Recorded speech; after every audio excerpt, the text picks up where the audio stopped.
And we do have some bit of conflicting information. As we shared with you, Nightdale is tweeting to their residents who border the east side of Raleigh there that this is over, the suspect has been captured, and there is no longer a threat to the public. The Raleigh Police Department has not yet given the all clear, so we're trying to really get those two different sets of facts to gel here. We hope to get some details here in just a couple of minutes at Raleigh City Hall. Josh is at Raleigh City Hall. We're awaiting that press conference to start. I know, Josh, the podium is set up there behind you. What can you tell us from there?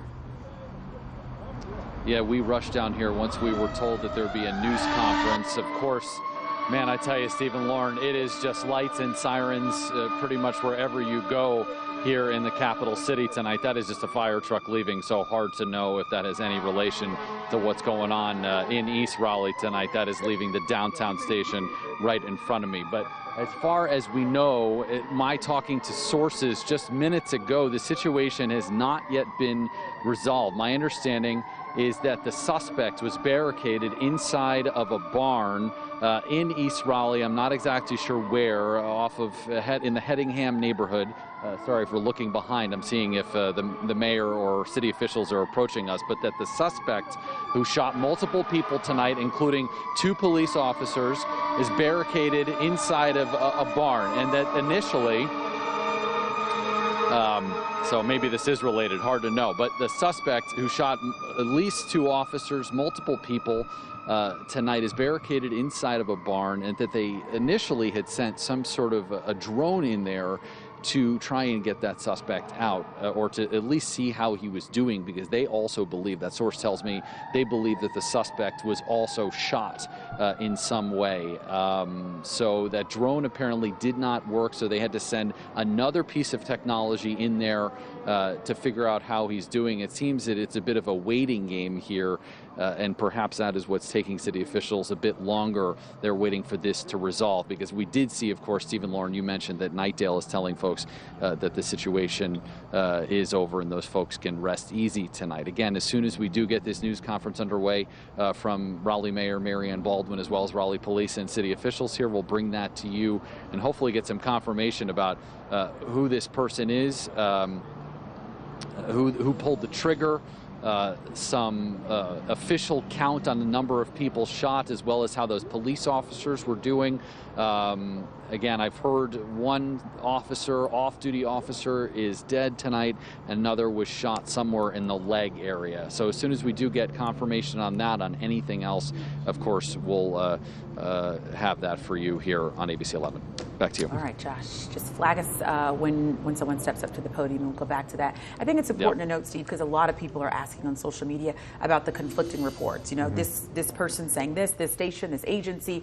We all are waiting for information at the same time. But I think, to the point, to make it clear for people at home, Steve and I can both cover a story and respond at different times. So one agency might be very quick on social media, where others might be a little slower. So it doesn't mean the information's right or wrong. It just means that maybe we're waiting to hear more from Raleigh Police. And I think the delay in the start time of this press conference could indicate that they are getting information in right now. They're trying to sift through that to make sure they release the most accurate, recent, up-to-date information to us.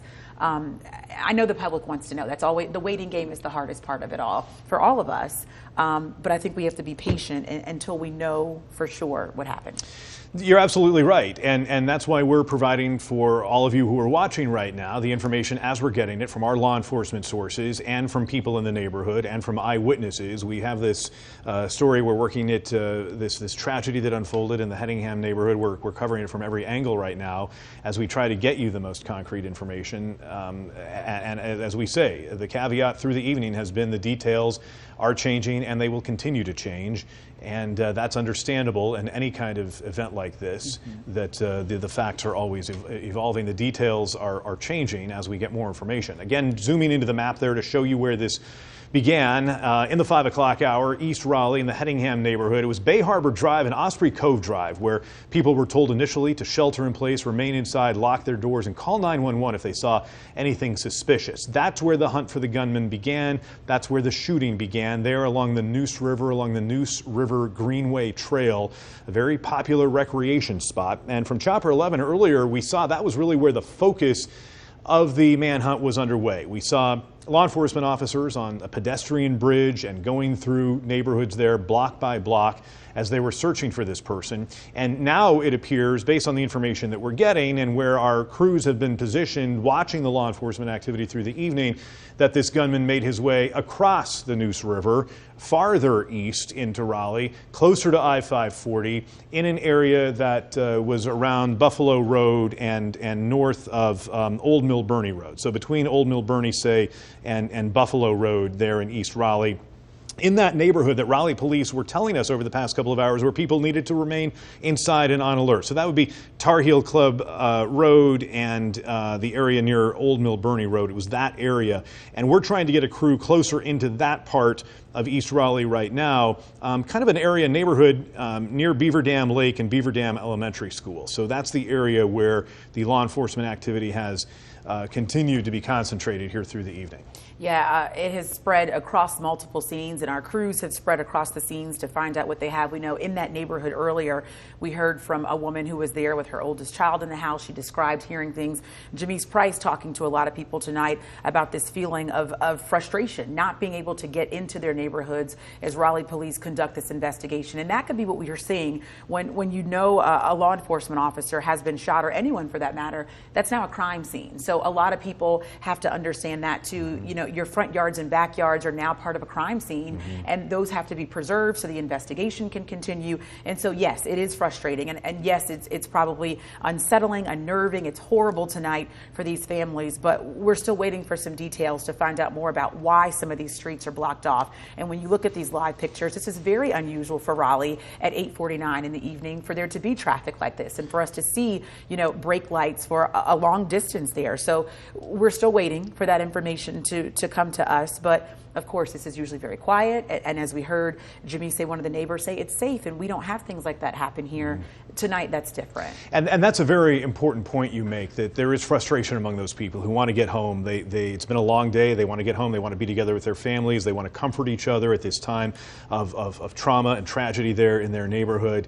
But the reality is, we've seen from Chopper 11 overhead earlier how widespread this crime scene is, really spread over this very large section of this neighborhood with three very large pockets that are crime scenes. And the matter of fact is, they need to preserve the evidence to build their case, and they need to gather the evidence there. And that is always, on any crime scene, as we know, a painstaking process. We also know that in investigations like this, sometimes talking to the suspect or suspects reveals more information. So they could be returning to those scenes to gather more information, to gather more evidence, or they could be finding out more in those neighborhoods. Of course, the people who live in Eagle Trace, near Eagle Trace, in that Hedingham neighborhood are a bit frustrated and a tad bit tired tonight, having waited this out for the last 3.5 hours, and we understand that. But you see that sea of blue there, passing all those cars, unsure where they're headed, but we know that, of course, this has spread across multiple scenes in the city of Raleigh tonight. So it's a painstaking process for the officers who are involved, knowing that one of their own that you stand shoulder to shoulder with every day to serve and protect our neighborhood has been shot. Actually, 2 officers shot, several civilians as well. So it's a hard night for our entire city. Very, very hard night. And for people in that community, we are thinking about you, and our hearts are with you as we try to understand the scope of this tragedy that unfolded there in this shooting situation this afternoon. What's intriguing to point out as you're watching this with us live as it's unfolding here on Eyewitness News is we continue to see police cruisers with their blue lights on entering this neighborhood. And we've seen this from our crews positioned all across East Raleigh, that there will be a steady stream of lights and sirens into one area, and then another area, and then a third area. We've been in 3 different locations there. We've been here in the Hedingham neighborhood. We've been to the south of there at Newbern and Rogers. We were on the north side of this, kind of, if you think about it, in a triangle, the northeast side there at Buffalo and 540. So there is so much to make sense of, so much unfolding, especially as it relates to the hunt for this gunman and the effort to try to get this suspect into custody. And again, there is not clarity on that. We are getting a couple of different versions of that right now, but as you point out, it could be as simple as the Raleigh Police Department has its hands full and has not been able to update us. Yeah, and that's what they're doing. You know, serving and protecting is surmounts coming to Twitter and updating us on Twitter. And we're going to get an update eventually. And I know a lot of people are waiting this out with us, watching it unfold, wanting more answers. And we're passing along all the information we have. We just saw Jamise Price on the side of that shot. That's where she's been positioned. She's been in that neighborhood doing what she does best. Jamise is always trying to find out information, talking to people. And she did talk to someone who lives in that neighborhood, sort of describing to them what she knows. And what we do know is that 2 officers were shot, 3 civilians. And so a lot of people that live there have some feelings about that tonight. So she sent us back some interviews, and we're gonna try to get that on the air just to describe to people how it feels to live in that neighborhood tonight. We had heard that from Victoria McGraw a little bit earlier when she was describing walking outside and officers shouting to go back in, shelter inside, don't come out. So this is still a very active scene and very unnerving is the word that a lot of people are using. Unsettling. I've seen that word a lot on Twitter and other social media sites tonight, just kind of describing how they're feeling with all of this playing out today. Yeah, and it has been obviously really traumatic for so many people there. The uncertainty of what's going on. There has been a shooter on the run in their neighborhood. They are faced with a tragedy in their neighborhood where we know that some of their neighbors were shot today. The source information we have is that some people have lost their lives in that neighborhood this afternoon as well, in addition to 2 police officers who were shot there in that part of Raleigh. And we continue to see police cruisers, not just from Raleigh, but other agencies, both entering and leaving the Hedingham neighborhood right now. And we're about 25 minutes overdue for that 8:30 news conference at Raleigh City Hall. So we will show that to you the minute it gets underway. We're going to be hearing from the mayor, Mary Ann Baldwin, as well as a lieutenant with the Raleigh Police Department, the city manager, and perhaps some other people as well, when we will finally be able to understand the facts as they unfolded. Obviously, it's those investigators who know exactly how this transpired minute by minute in the Hedingham neighborhood in East Raleigh, beginning at about the 5 o'clock hour today. Right now, we've been able to piece this together through our source information, through eyewitnesses there in the neighborhood, through videos we're seeing from Chopper 11 overhead. But it really is that detailed set of facts that we're waiting for from Raleigh City Hall. Let's listen to someone who lives in that neighborhood and their response to all that's happened today. That's unsettling. It's definitely scary. I mean, obviously the victims, it's a horrible situation.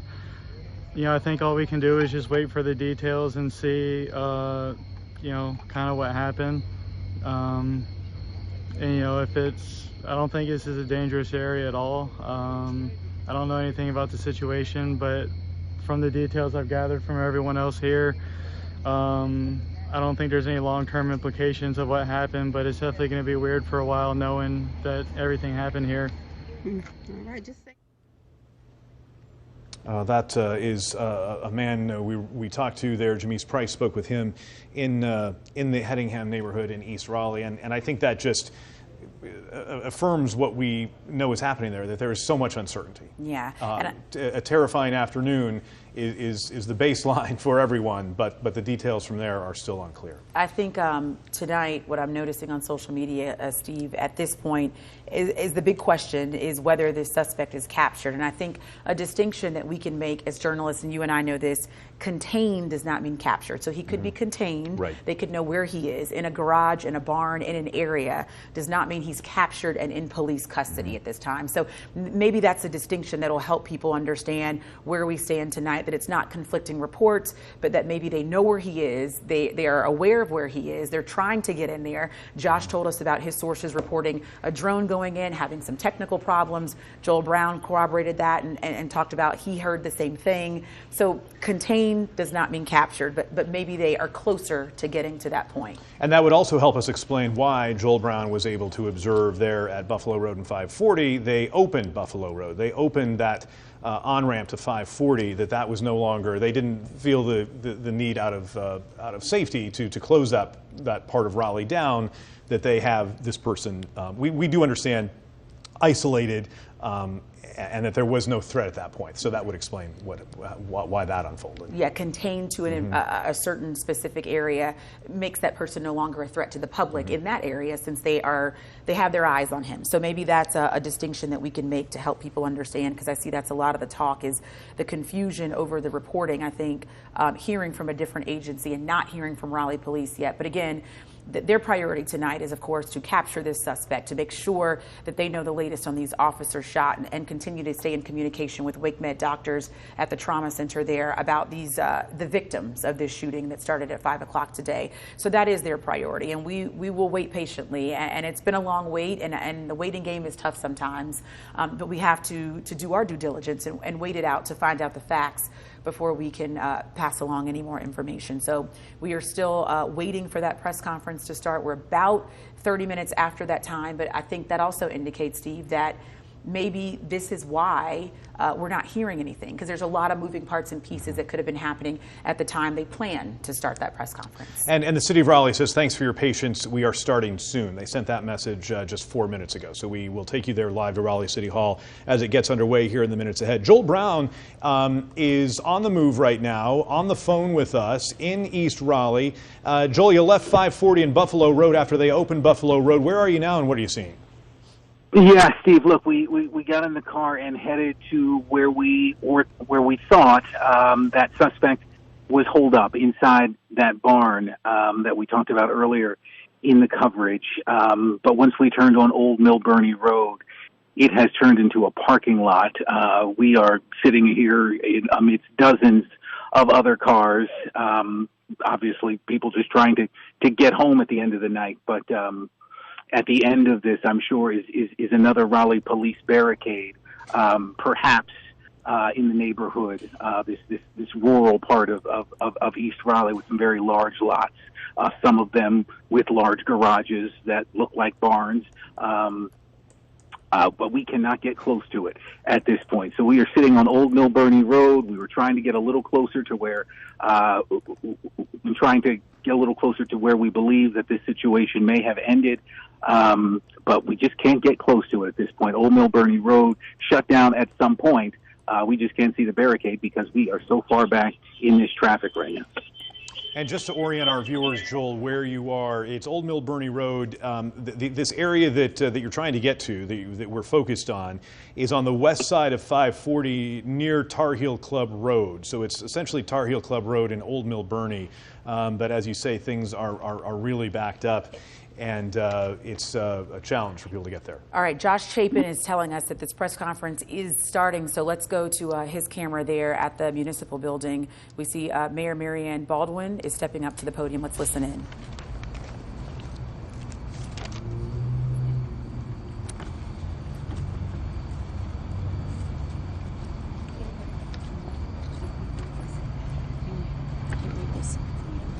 I need a light.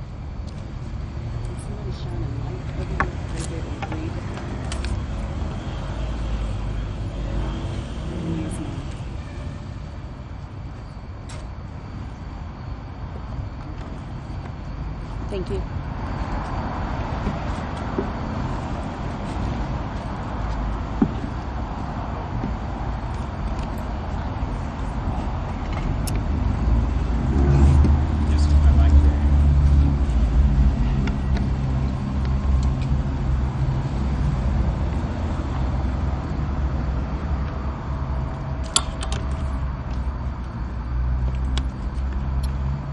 Hi, I'm Raleigh Mayor Marianne Baldwin. With me tonight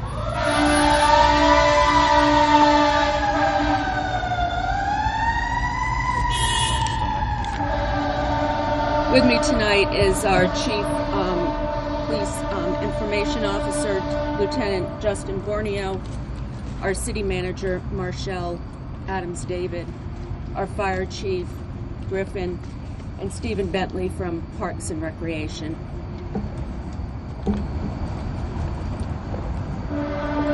This is a sad and tragic day for the City of Raleigh. Just after 5 p.m. today, multiple people were shot on the Neuse River Greenway near Hedingham subdivision.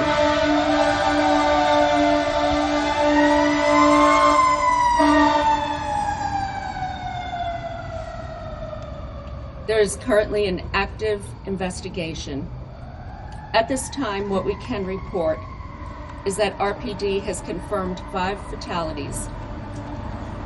One of them was an off-duty Raleigh police officer.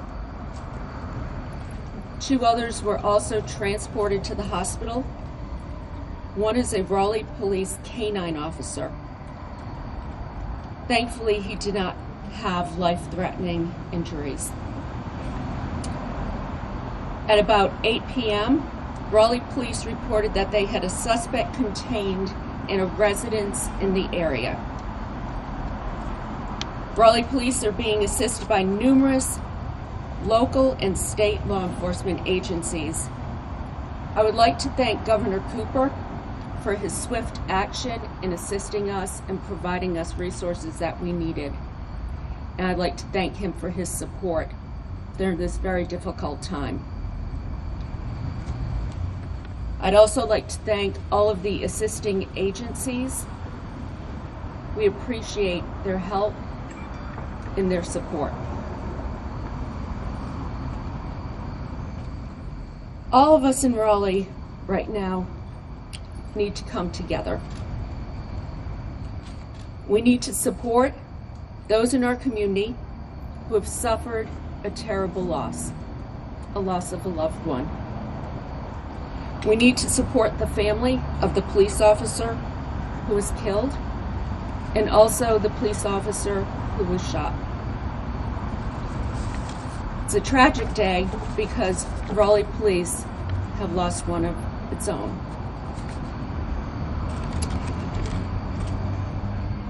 I just want to thank the extraordinary officers of the Raleigh Police Department who even now, right now, are protecting us and putting themselves in harm's way to arrest the suspect. They care about our great city. They care about people who live here. And I just want to say we really appreciate them. To all of you watching or listening, I would ask that you reach out to those you love. Let people know you care. And we as a community need to come together to be there for those who need us now. And we must do more. We must stop this mindless violence in America. We must address gun violence. We have much to do. And tonight we have much to mourn.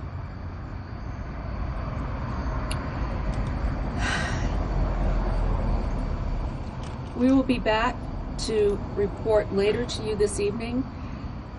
Lieutenant Borneo will give you some times when we'd be available.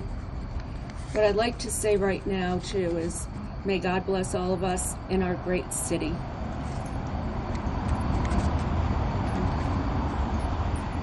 Thank you, Mayor, for your support for the Raleigh Police Department. It's a very tragic day for us, and we ask for your prayers during this very challenging time for us.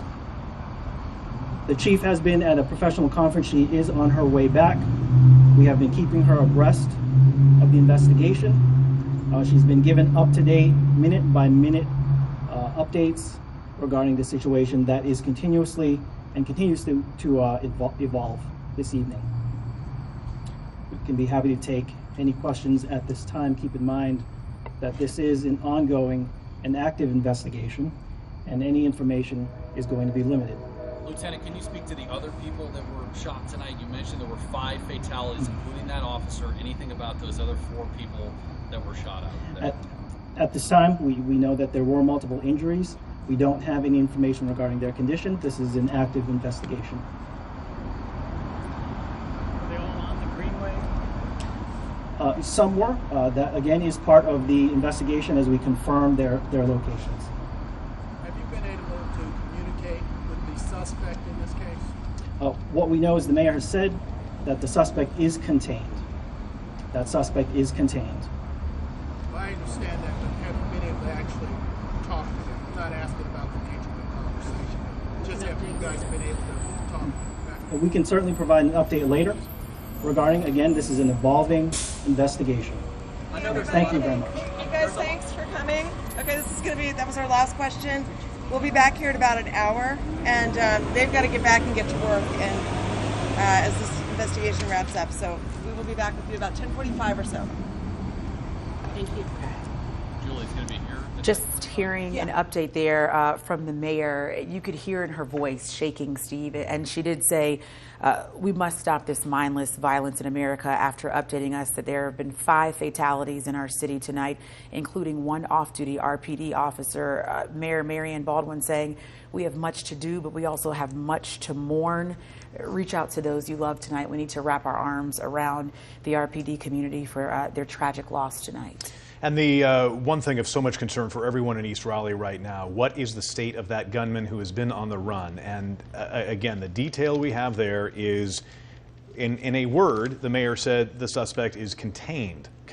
So that doesn't mean that the situation is entirely over, that they have it completely resolved, that she did not use the word that the person is in custody, contained. So that would be consistent with the source information we've had through the evening, that person has been isolated and is barricaded inside what's been described as either a barn or a garage in East Raleigh, in an area north of Old Mill Burney Road and west of I-540. But again, the tragic details from Mayor Marianne Baldwin: 5 people shot and killed in East Raleigh this afternoon in the Hedingham neighborhood, including an off-duty RPD officer. In addition to that, 1 canine officer, an RPD canine officer, has been hospitalized with non-life-threatening injuries.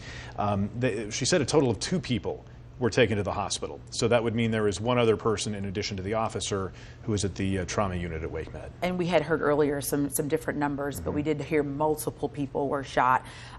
We also heard from the lieutenant with RPD that Chief Estella Patterson is away at a professional conference, or was away at a professional conference. She is on her way back to the city of Raleigh tonight. She's been updated minute by minute, and we're going to get more updates tonight. They said at about 10:45. So we're going to stay here and make sure we bring the latest as we get it. But again, she said 8 p.m. that suspect contained. And Steve and I were trying to drive home that point before that press conference started, that there was some confusion over the language. And I think the language is simply contained does not mean captured. They know where this person is. I think the mayor said a house. We had heard a barn or a garage, which could be on the property of someone's home. So they know where this person is. But I think at this point, there's no threat to the public, which is why we saw some of these roads open back up. And maybe they're communicating with this person at this point to surrender to authorities. But they do have multiple law enforcement agencies on hand to assist in this investigation. But again, a tragic night. RPD lost one of its own today. An officer ready to suit up and serve and protect on their way to work today. The other detail that emerged from that news conference that we had not heard in a concrete way until now is that there were multiple people shot on the Neuse River Greenway. Those were the words the mayor used, that these people were shot along the Greenway. Now, we are also trying to gel that with the observations we have in this video you're watching from Chopper 11, where it appears clear that there are different crime scenes in this neighborhood, including that house surrounded